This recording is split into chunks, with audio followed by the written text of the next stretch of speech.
This is the day the Lord has made. Let us rejoice and be glad in it.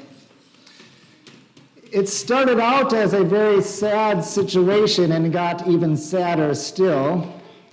Jesus was walking along with his disciples, and they see a man, and he's blind. Can't see anything. And it gets sadder because maybe someone whispered to them. They found out that this man has been blind since birth.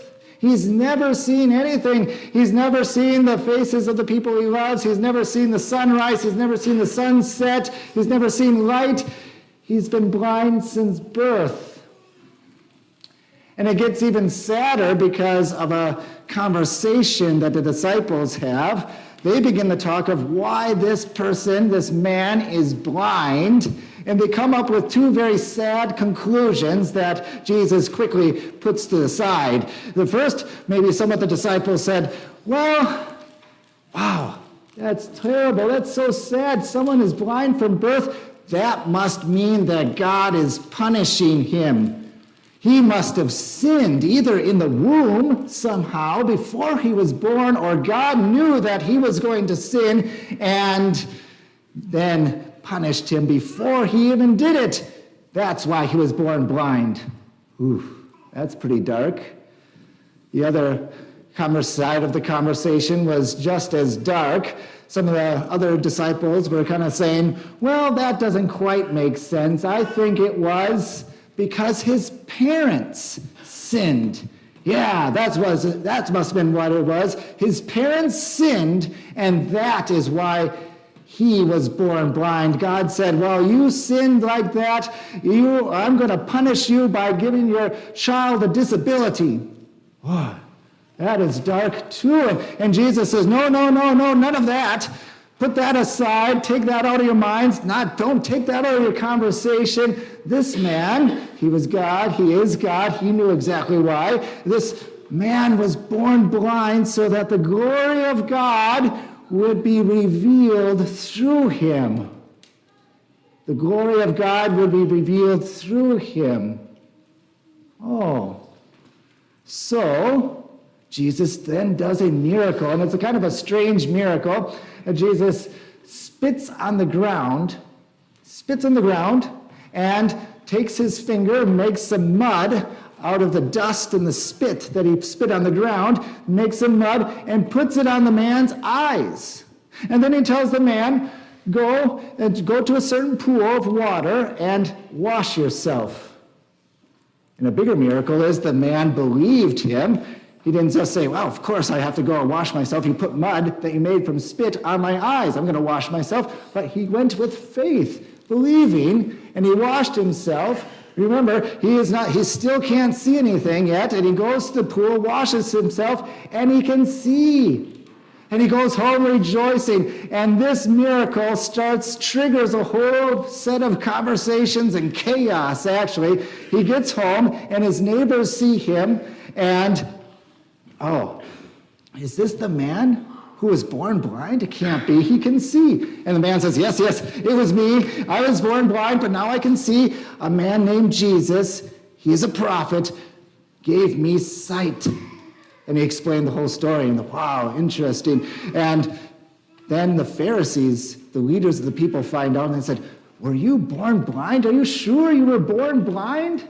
Oh, yes, they asked his parents, yes, this is our son, he was born blind, and they get so mad at Jesus because they say, well, Jesus can't be from God because he was working on the Sabbath day. This miracle happened on the Sabbath day, and according to their laws and regulations, he couldn't do any work, so Jesus was doing work on the Sabbath day. He was making mud, and he was healing somebody, so this man, Jesus, can't be from God, they were saying. No way. But the man who was born blind said, well, I think he's a prophet. I believe in him. He did a wonderful miracle. And they get so mad at that man that they kick him out of the synagogue. You can't be around us. And Jesus finds out, and he wants to comfort the man. So he finds him. Remember, he didn't see Jesus because he was still blind. So Jesus has this conversation with him and says, do you believe in the Son of Man? And the man says, yeah, Show me him and I will believe in him. And Jesus says, I am he. And the man who was born blind, who now can see, worships him. And there are some Pharisees standing by, overhearing this conversation. And the conversation, Jesus leads it saying, well, I was born for judgment. I'm here to make the blind see, and those who see will become blind. And the Pharisees kind of know he's talking about them, but they scoff at Jesus, saying, he's calling us blind? Are you saying that we can't see? They thought it was incredible that anybody would think that they were spiritually blind. And this is actually where our story comes in. This is where John chapter 10 comes in. Jesus is speaking mostly to the Pharisees here. These are words to the Pharisees, trying to call them back. And I would like us to think about that for ourselves. Think of the little Pharisee that is inside of you. Every single one of us has a little Pharisee inside of us. And this Pharisee doesn't believe in God, hates God, this little Pharisee inside of us. This Pharisee thinks itself better than other people. I'm better than everybody else. This Pharisee thinks that if I do good things, God will love me more. This Pharisee is everything bad you've heard about Pharisees, and this Pharisee lives in you. In fact, I shouldn't even call this Pharisee little, because if I call this little Pharisee little, it makes it seem like we can deal with it. We can squash him. I can squash a little Pharisee inside of me. But this Pharisee is big and fierce. Think of a big Pharisee inside of you. So God is speaking to us. He's speaking also to the Pharisee inside of us when he says these words. And this is what Jesus says to the Pharisees and to us and to the Pharisee inside of us. He paints a little picture of something that they would be very familiar with. He says, you know that there are shepherds, and shepherds have sheep, and they need to put their sheep somewhere during the night, so they have these corrals, these walled-in areas, and the shepherds lead the flocks into these walled corrals, and then they spend the night there. So if you see someone jumping over the fence, jumping over the wall, you know that person shouldn't be there. That person is a thief or a robber. He's up to no good. But if the person walks through the regular spot, through the gate, you know that this person should be there. He's a shepherd. So what is Jesus saying there? And in fact, the people were confused themselves. Well, Jesus at another time said, I am the way and the truth and the life. He is the way. So think about the Pharisee inside of us. The Pharisee inside of us may whisper to you and say, well, I can get to heaven by the things that I do. Oh, that's a thief or a robber. That's a Pharisee jumping over that wall. Or you might say, I am better than other people by who I am, by what I do and what I think. Oh, that's a Pharisee jumping over the wall. Oh, God will love me more if I do such a thing and say such a thing. Oh, that's a Pharisee jumping over the wall. Because Jesus is the way and the truth and the life. Well, the people didn't understand that so much, so he says it in different words. In fact, he shows how serious of a shepherd our good shepherd is. He's very serious. He's very dedicated to us, the sheep. This is how it is.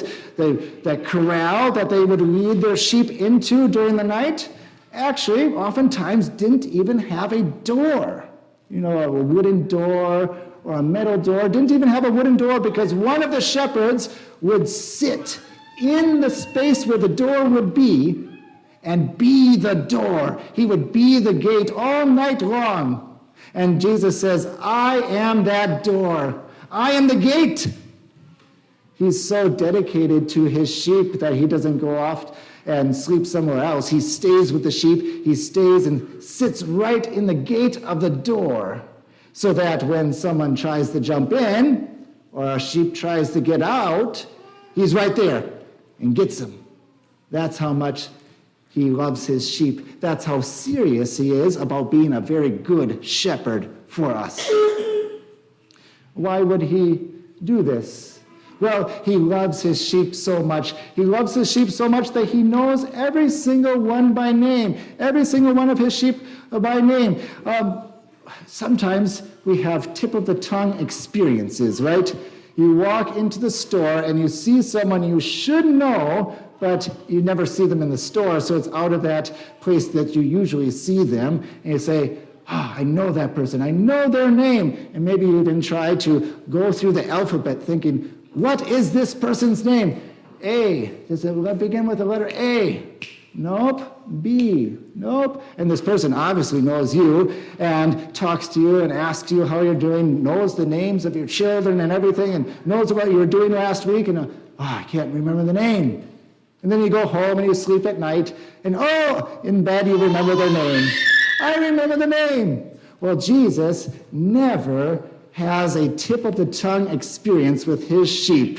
He knows them immediately. He knows your name immediately. He never forgets you. And the memory never fades either. This week, a missionary friend called me and told me about a student I had been working with about 1.5 years, 2 years ago. His name is Daisy Palacios, and Daisy Palacios got cancer in December and passed away this week. And he was trying to remember who he was connected to, which students was his friends. And I was trying, Daisy Palacios, I haven't thought about him in a long time. The memory was fading. Okay, who did he talk to in the classes? I think it was this. I had to go on a walk. And then I remembered a few names, but I still don't know if they're for sure, if those names were the right names. Well, Jesus never forgets you. His memory of you never fades, even if you drift away. If you drift away for a while, he remembers it immediately. It's sort of like when Mary Magdalene went to the tomb on Easter morning, and she had forgotten Jesus' words that he was going to rise again, and she saw Jesus. Jesus appeared to her, and she thought it was the gardener, thought it was the keeper of the cemetery, and said, I can't find Jesus' body. Can you tell me where you put him? You must have taken him somewhere. And Jesus says, Mary. He knows his sheep by name. And she bowed down and worshiped him. He remembers each and every one of our names. And this makes us love him. His love, we love him because he first loved us. In fact, we are the sheep of his flock, and the life of the flock, the life of the sheep is the voice of the shepherd. So we eagerly want to follow him and hear his voice, and he leads us to good pastures. What is a happy life for a sheep? How is a sheep very happy? Well, a sheep is very happy if it's getting food and water and is safe and going. If you keep a sheep or a flock or any kind of animals in one pasture for too long, then the grass gets low and then they're sad sheep. But Jesus is a good shepherd that leads to different pastures and different green areas and different water. He even leads us to see how we live life abundantly. He says, I have come to give them life and to give them life to the fullest measure so that they live abundantly. And we might come up with or the Pharisee inside of us might come up with a whole list of things that we want for our life. And some of them might coincide with what Jesus wants for our life, but some of them not. But the voice of the shepherd is the life of the sheep. So he leads us into pastures so that we even see what we see in 1 Peter of seeing life through God's eyes. When we suffer for doing good, God treats us and makes us into sheep that sees that as a blessing. So Jesus expands our pastures so that we live it to the full. Jesus protects us. Jesus is our good shepherd. Jesus laid down his life for the sheep to protect us from the fierce wolves. Amen.